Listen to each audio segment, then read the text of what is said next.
Welcome back to Survivor Season 1 Borneo, episode number 3, titled Quest for Food, which aired June 14th of the year 2000. So, moving along with episode 3, pretty good one here. You have a reward and immunity challenge.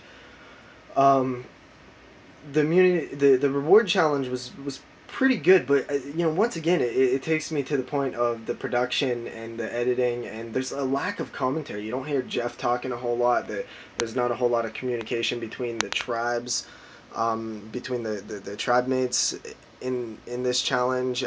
But I like the underwater ones, the swimming and stuff. I've always kind of liked those challenges. They win fishing gear. Tagi wins some fishing gear. Richard, of course, shows his worth by catching some stingrays, which was a pretty cool scene. I love the survival aspect of the show, and it's pretty much just non-existent in the newer seasons. And that was really what I loved about the show early on, was just the survival and the hunger and stuff.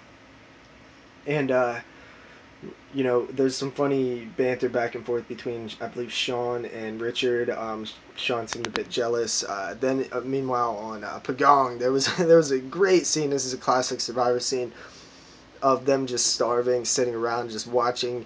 They start killing some rats, and they're just watching it cook, and they're all a little bit hesitant to eat it. But Joel, who's a character that I completely forgot about, I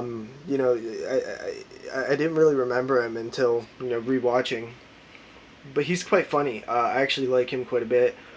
Jervis, of course, his reaction was just priceless to the rat. It was great, just classic Jervis right there.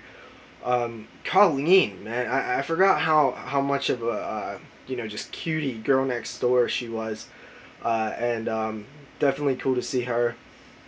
Again, she's pretty much like vanished out of thin air in present day. But she's cute, man. Like she's funny, and she was the whole mud scene with the little mud volcano thing. That was a cool scene. Nice little bonding stuff there.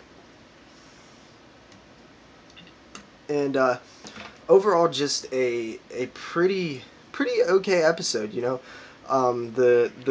the immunity challenge was pretty boring though. They weren't so good with the challenges early on. I get is what I'm noticing. I didn't really care for the stretcher challenge. It just seems to not be edited properly to make it look as epic, I guess. And sometimes the challenges in present day are like falsely edited to make it look closer than it actually is. But at the same time, it almost does make the show better, even though it's kind of misleading and kind of tricking us. But uh, it's really gimmicky too. The challenges and the whole early survivors are very gimmicky, with the crashed plane site and the bird island. You have to swim out and get your immunity idol or whatever. It's on the island. Really cheesy stuff there. Um, but overall, man, I'm enjoying the first season more than I thought I would. So I'm gonna move on to episode 4, and I'll talk to you guys later.